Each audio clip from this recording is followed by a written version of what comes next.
Fala galera, seja mais uma vez bem-vindo ao canal Cultura Reformada, sou eu, Pastor Ademir, de volta para mais um vídeo que tem um tema um pouco polêmico e também muito interessante, que talvez você já tenha refletido ou mesmo não quer opinar sobre isso. Afinal de contas, crianças que morrem na infância estão garantidas, são salvas? Toda criança que morre na infância é salva? Bem, se você já pensou sobre esse assunto ou tem uma opinião formada sobre isso, deixa aí nos comentários. Não se esquece que eu estou passando aqui um entendimento reformado sobre essas verdades. Mas isso não impede você de deixar a sua opinião de maneira respeitosa, tá certo? Por isso convido você a assistir o vídeo até o final, porque o assunto realmente é muito importante, polêmico e também interessante. Se você está chegando agora no canal Cultura Reformada, seja muito bem-vindo, já aproveita, se inscreve, marca o sininho das notificações para você ficar de olho em tudo que nós produzimos aqui no canal, beleza? Então já aproveita e dá o like, tá bom? Para ajudar aqui o canal. Não se esquece de deixar o seu comentário também e, é claro, compartilha com mais pessoas que você conhece. Com aquele seu irmão, não é de repente de outra comunidade, curioso sobre a fé reformada. Indica o nosso canal aqui, o canal Cultura Reformada. Valeu? Sem mais delongas então, bora pro vídeo, roda a vinheta.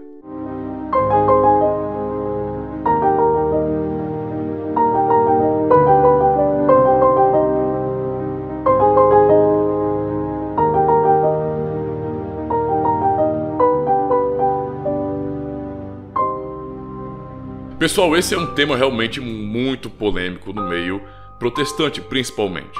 Sobre qual é o destino das crianças que morrem em sua infância. E podemos afirmar, sem sombra de dúvida, que a maioria dos evangélicos tem uma noção um pouco diferente da reformada sobre esse assunto. Pouco diferente não, acho que muito diferente. É muito comum entre os evangélicos a compreensão de que crianças, não é? Todas estão garantidas. Morreram na infância, então estão salvas, estão garantidas. E algumas razões são apresentadas para isso. Inclusive, muitas das razões também têm a ver com o próprio batismo, por exemplo, não é? Na rejeição, mais uma vez, do batismo, que é realizado, né? O pé do batismo, que é realizado na Igreja Católica Romana, que traz também um simbolismo de regeneração ou de remissão dos pecados. Muitos acabam rejeitando, então, o pé do batismo, porque entendem, olha, se o batismo é um símbolo de remissão de pecados, de arrependimento, criança não tem pecado nesse sentido, não é? Então, não tem para que ser batizado. Mas o ponto central aqui é sobre a questão, não é, do destino das crianças que morrem em sua infância. A maioria dos evangélicos entende que crianças estão garantidas, que elas são salvas, porque na verdade, não é, baseado nos seus argumentos, elas não deveriam ser julgadas por Deus porque elas não praticaram o pecado, não fizeram nada especificamente falando. E esse argumento, é claro, né, que é da maioria dos evangélicos, é forte, principalmente na ala credobatista, mesmo aqueles que se dizem reformados.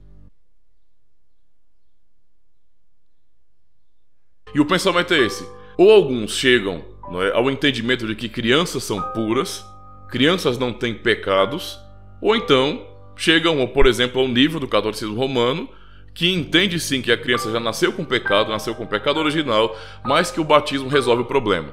Então você tem esses dois extremos aí. Mas então, para você, crianças são puras? É mal também. Eu sei que culturalmente falando, quando nós olhamos para crianças, não é? É muito difícil olhar para um bebê recém-nascido, por exemplo, e imaginar que aquele pequeno ser, ele seja um pecador, ele seja alguém de natureza depravada.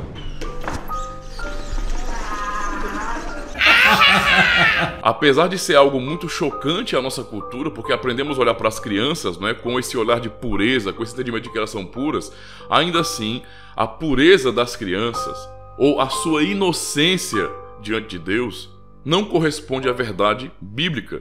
Logo, aqueles que, em sua maioria evangélicos, defendem que crianças são puras e, portanto, estão garantidas quando morrem na infância, eles não estão usando a escritura para justificar os seus argumentos. No máximo que eles fazem é pegar algum texto isolado, se esquecer do contexto do que foi construído então pelo autor para afirmar suas ideias, porque não conseguem encarar o fato de que crianças são pecadoras, ou que crianças, não é, que morrem na infância, elas também vão para o inferno. E eu entendo, olha, eu sei que é muito pesado, não é? Para nossa mente, não é, para nossa cultura, ela é muito pesada. Nós temos muita dificuldade muitas vezes com relação a entender, não é, como que se harmoniza a graça de Deus e a sua ira, por exemplo. E a falta de compreensão de princípios básicos da Escritura Sagrada, ou a cosmovisão, ou os pressupostos, atrapalha muito numa compreensão bíblica correta. Eu digo isso porque esses evangélicos que estão dizendo que crianças são inocentes, ou então que crianças quando morrem na infância estão garantidas, estão salvas. Todas as crianças, não é, do mundo inteiro morreram na infância, estão salvas. Também admitem que nós nascemos em pecado ao mesmo tempo. Então veja como é contraditório isso. Só que não conseguem, por exemplo, associar a criança pequenina, né, a criancinha, recém-nascido, mas criancinha mesmo, não é, a alguém que vai ser condenado ao inferno quando morre na infância. Então, na cabeça da maioria dessas pessoas, cristãs, evangélicas, Deus seria injusto se enviasse crianças para a condenação eterna. Porque a criança não fez nada. O que ela faz, ora bolas? Ela só mama, chora pedindo o peito da mãe. É só isso que ela faz, chorar e encher fralda, mais nada. Então, tipo, por que ele deveria ir para o inferno? Que mal ele fez? Que mal aquela pequena criancinha fez? E aí vem um monte de pensamento que alguns não admitem. Quem tem que ir para o inferno são os traficantes, né? São os estupradores, são os psicopatas, né? Os políticos, esses bandidos aí. Crianças não fizeram nada, crianças são inocentes. Esse tipo de convenção cultural acerca das crianças é uma distorção e um afastamento daquilo que a Escritura nos ensina. É a dura realidade que nós, mesmo sendo cristãos, às vezes não queremos encarar, mas precisamos olhar para a palavra de Deus, não é? E procurar na palavra de Deus aquilo que o Senhor ensina a esse respeito. Por isso, irmão evangélico, não se trata do que alguém fez, não se trata simplesmente do que a criança fez ou deixou de fazer, porque de fato ela não faz muita coisa que possa incriminar. Então eu, como um ser humano, não consigo julgar uma criança. Nenhum tribunal humano vai julgar uma criança. Mas tem um detalhe, Deus não julga como nós julgamos. Tribunal humano não julga a natureza humana. E o que a Escritura nos ensina sobre a nossa própria natureza? Observem aquilo que vocês já conhecem muito bem e que às vezes negam. Salmo 51, verso 5. Na oração que Davi pede perdão a Deus, não é a sua oração de arrependimento, o que ele fala aqui realmente é muito categórico. Eu nasci na iniquidade e em pecado me concebeu minha mãe. Ou seja, o que Davi está dizendo aqui é um princípio universal. Ele está confessando a Deus pecado, mas o que ele fala aqui é um princípio universal, que combina, que está de acordo com toda a Escritura, que está de acordo com a nossa origem, por exemplo. Davi fala que, aplicando-a de maneira universal, porque é a maneira correta de você entender esse texto, Davi fala que nós fomos concebidos em pecado. Não só nascemos em pecado, nós nascemos como pecadores, mas somos concebidos em pecado. Entende? Desde a concepção. E para compreender isso melhor, a Escritura ela vai deixando isso mais claro para nós. Por exemplo, em Romanos capítulo 5, versículo 12, nós lemos justamente assim: portanto, assim como por um só homem entrou o pecado no mundo, e pelo pecado a morte, assim também a morte passou a todos os homens, porque todos pecaram. Ou seja, a referência de Paulo aqui é falar sobre Adão. No caso, no contexto, o primeiro Adão, né? Adão caiu. E a morte, por causa do pecado, passou a todos os homens, porque todos pecaram. Ou seja, nós todos somos pecadores em Adão. Ele era o nosso cabeça pactual, então nele nós somos pecadores. Nele nascemos, nesse sentido, afastados de Deus, em um caminho de condenação. Por que Deus colocou, por exemplo, quando expulsou o casal do Éden, não é, querubins e uma espada, não é, para guardar o jardim, por exemplo? Porque o pecador não tem acesso mais ao reino de Deus, por natureza. E quer saber uma prova que os filhos de Adão nasceram já com a sua natureza corrompida? Eles não puderam voltar para o Éden, por exemplo. Eles não puderam ir para o Éden, por exemplo. Se eles tivessem nascido puros nesse sentido, eles poderiam ter esse acesso. O que impede, nesse sentido, nossa entrada na presença de Deus em seu reino é o fato de sermos, por natureza, pecadores. Então a humanidade se desenvolve fora do reino de Deus por conta do pecado. Um outro texto para nos deixar isso claro também é o texto de João, o Evangelho de João, capítulo 3, versículos 35 a 36, especificamente o verso 36, quando é dito acerca de Jesus Cristo. Algo muito importante, olha, o Pai ama o Filho, e todas as coisas têm confiado às suas mãos.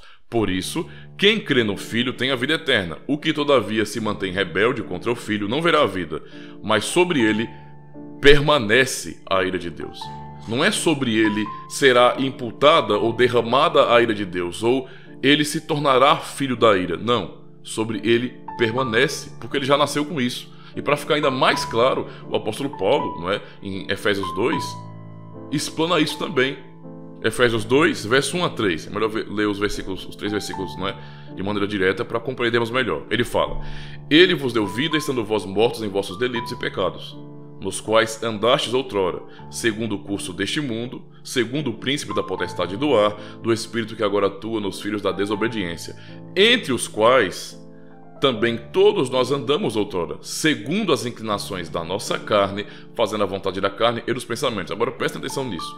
E éramos, por natureza, filhos da ira, como também os demais. Só nessa pequena frase, o apóstolo Paulo fala que éramos por natureza filhos da ira.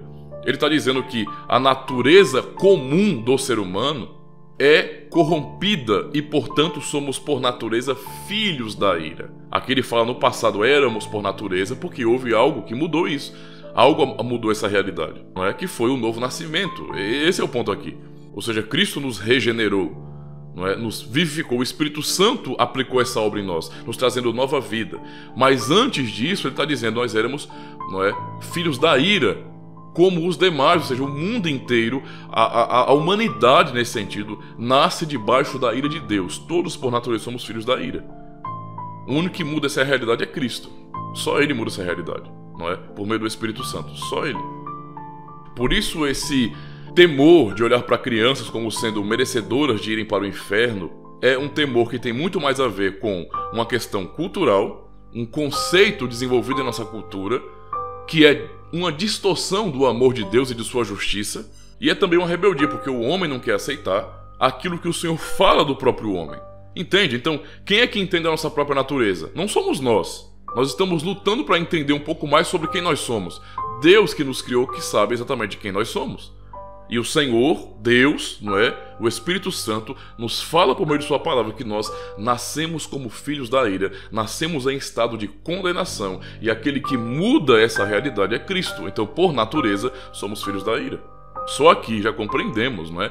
Que o fato de nascermos nesse sentido e não praticarmos ainda o pecado não implica que sejamos puros e que estamos garantidos por causa disso. Não. Porque o ponto é quem nós somos, qual é a nossa natureza. Nossa natureza ela é santa, nossa natureza ela é pura, ou, diante de Deus, nossa natureza é corrompida, é pecaminosa, é impura. A realidade é essa, nós somos impuros desde o nosso nascimento. Então você percebe que não é só Davi falando no Salmo 51. A Escritura nos ensina a nossa realidade. Essa é a nossa total depravação. Nascemos, não é? Longe de Deus e, portanto, em um caminho de condenação. Ser criança, ou, nesse sentido, morrer na infância, não garante ninguém para a salvação. Então, mesmo as crianças que morrem em sua infância também podem ir para o inferno. Mas, se você quiser levar ainda, não é, isso à frente e pensar, não, eu não aceito que crianças que morrem na infância vão para o inferno.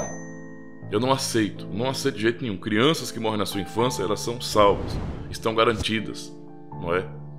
Cristo disse, não é, por exemplo, Mateus 19, que das criancinhas é o reino dos céus.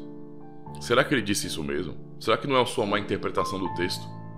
E eu digo mais, se você realmente entende que crianças, não é, que morrem em sua infância estão garantidas para o céu, não podem ser condenadas porque não há do que acusá-las, então eu posso ao mesmo tempo afirmar que um dos atos mais graciosos que há nesse mundo é aquilo que você cristão abomina.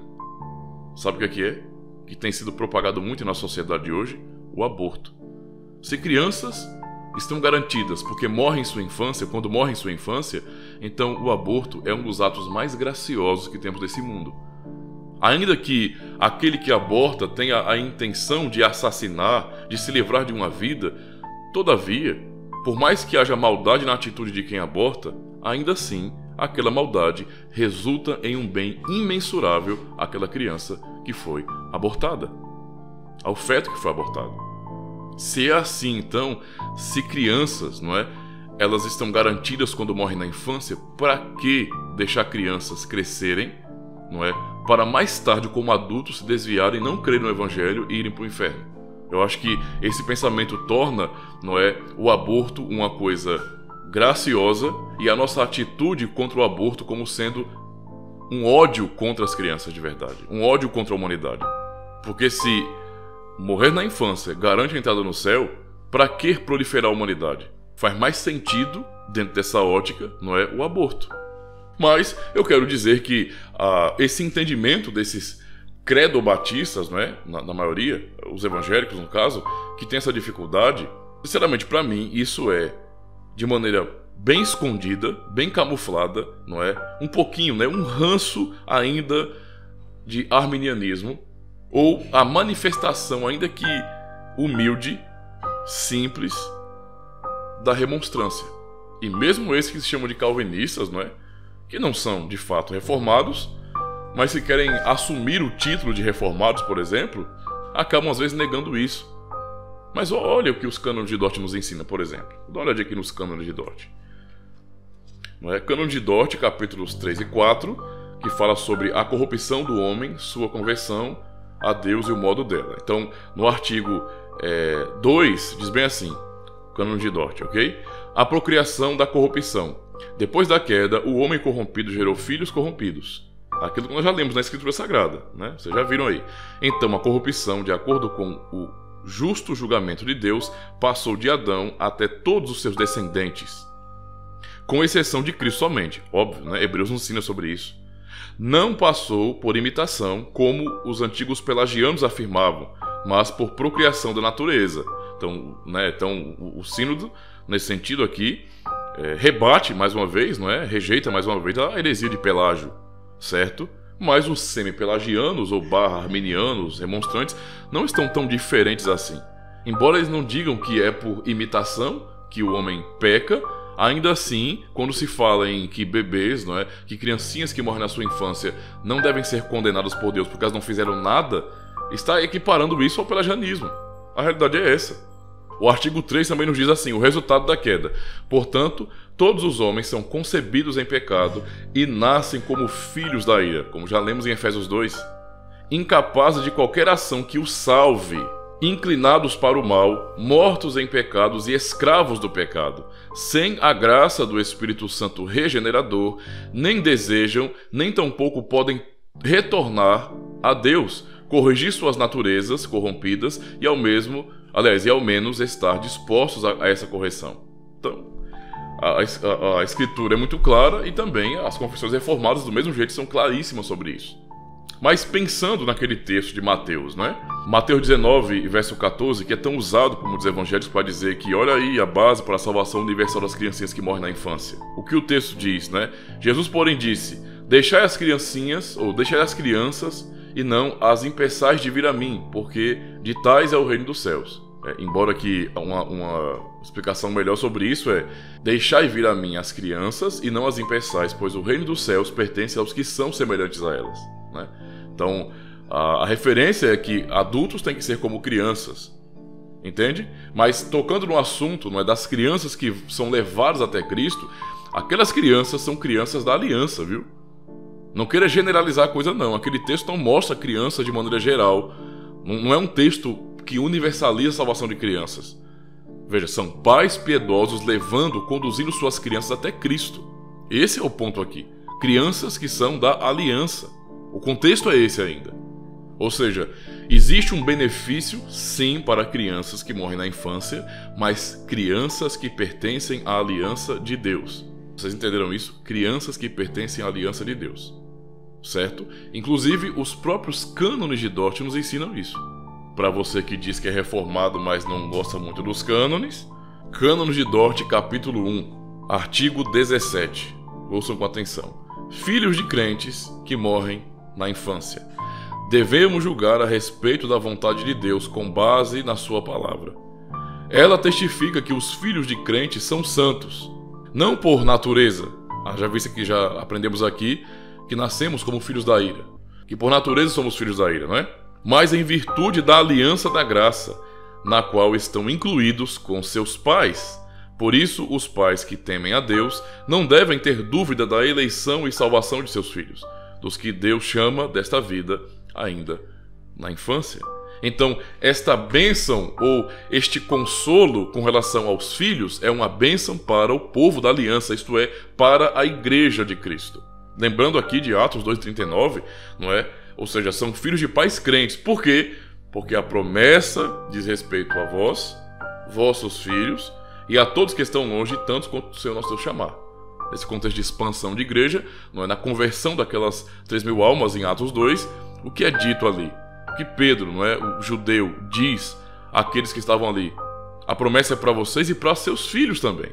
São palavras aos filhos da aliança também, são promessas a eles. Inclusive, essa é a razão também porque nós batizamos nossos filhos. Porque eles são membros da aliança de Deus.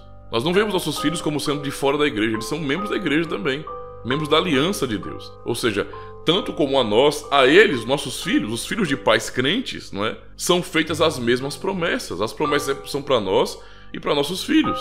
Por isso até batizamos nossos filhos. Porque o batismo, a natureza do batismo, não é? Tal como era a circuncisão, é justamente o fato de que o batismo é sinal da promessa de Deus aos filhos da aliança. Entendeu a questão? Por isso, foque-se na escritura e não na cultura, não na sua maneira pessoal de julgar, mas em como Deus julga. O ponto é, morrer na infância não garante ninguém para o céu. Isso não faz nenhum sentido dentro da escritura sagrada.